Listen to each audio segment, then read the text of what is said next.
జై శ్రీరామ్. నమస్కారం అండి. నేను మీ ఆచార్య మహేష్. 2025 నవంబర్ మాసంలో మకర రాశి వాళ్ళ మాస ఫలితాంశాలు ఎలా ఉన్నాయో తెలుసుకుంటూ వెళ్దాం. ఈ నవంబర్ మాసంలో ఏ గ్రహాలు ఎక్కడెక్కడ సంచారాన్ని చేస్తున్నారు అని సూచించే జాతక చక్రం అండి.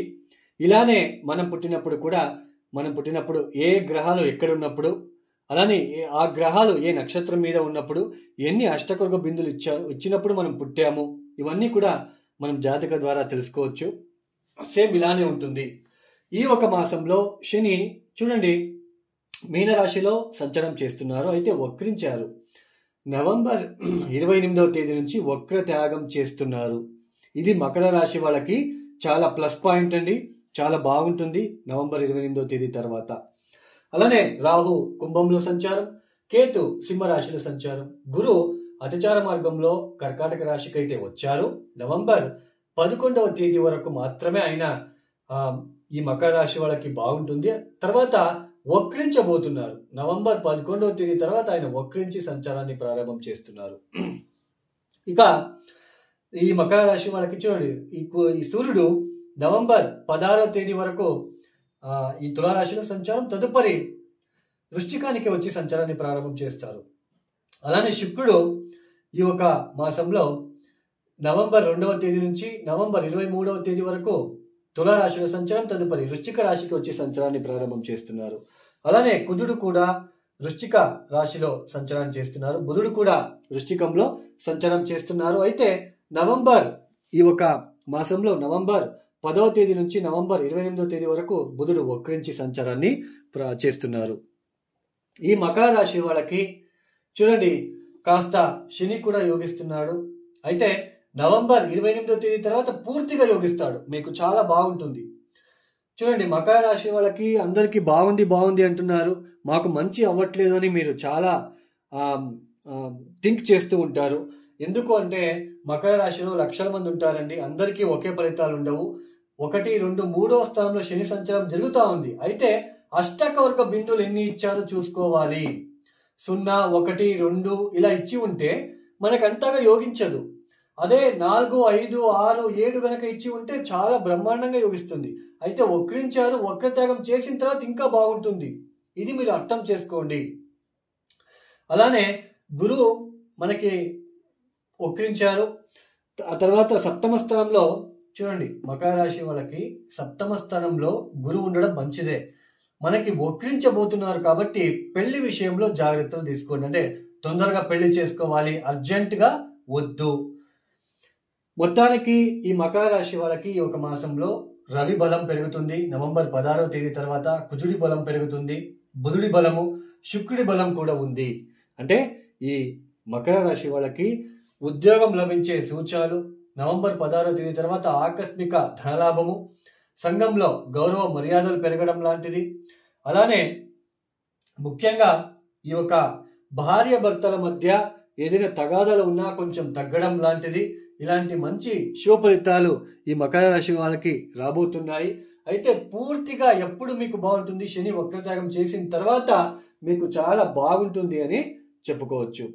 చూడండి మకర రాశి వాళ్ళకి లాభంలో రవి, కుజుడు, బుధుడు ఇవన్నీ కూడా మీకు కలిసి వచ్చే ఒక స్థానాలు కాబట్టి మంచి ఫలితాలు రాబోతున్నాయి. ఆకస్మిక ధనప్రాప్తి, ఉద్యోగం విషయంలో అభివృద్ధిదాయకంగా ఉండే ఆస్కారాలు, ఎస్పెషల్లీ నవంబర్ 23వ తేదీ తర్వాత కొత్త ఉద్యోగ ప్రయత్నాలు ఎవరైనా చేస్తూ ఉంటే వాళ్ళకి కొత్త ఉద్యోగం లభించే సూచనలు, ఇలా మంచిగా ఫలితాలు రావడానికి ఆస్కారాలు ఉంటాయి.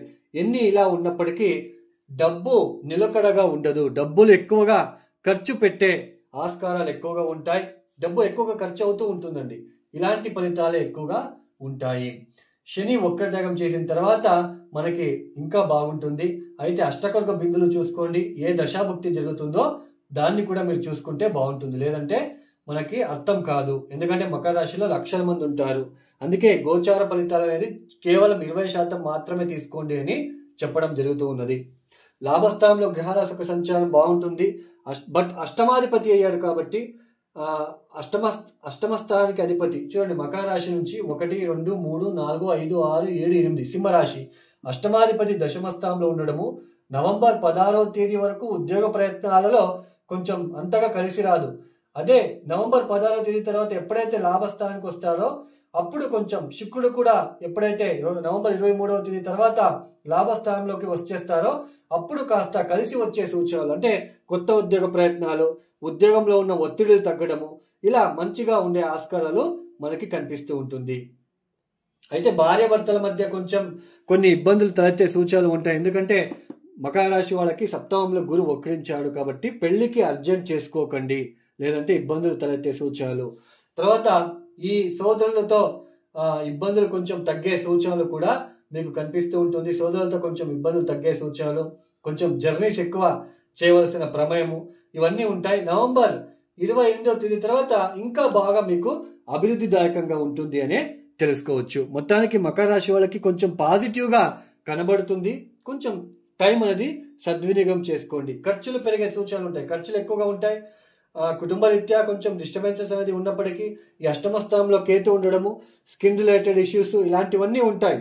ఇలా ఏది ఉన్నప్పటికీ ఈ మిగతా గ్రహాల ఒక అనుకూలత మనకి బాగుంది కాబట్టి మకర రాశి వాళ్ళు ఎక్కువగా ఆలోచించవలసిన ప్రమేయం లేదు. రావాల్సిన మనీ రావడము, ఆర్థిక విషయాలు మంచిగా ఉండడము, ఇలా పాజిటివ్గా మీకు జరిగే సూచనలు ఉంటుంది ఈ మకర రాశి వాళ్ళకి. ఈ మకర రాశి వాళ్ళు తప్పనిసరిగా చూడండి, ఈశ్వర ఆరాధన చేసుకోండి. ఎంత ఈశ్వరుని మీరు చేస్తారో, పార్వతీ పరమేశ్వరుడు ఎంత మీరు చేస్తారో అంత మీకు మంచిది. అలానే కాలభైరవేశ్వర ఆరాధన చేస్తూ ఉండండి.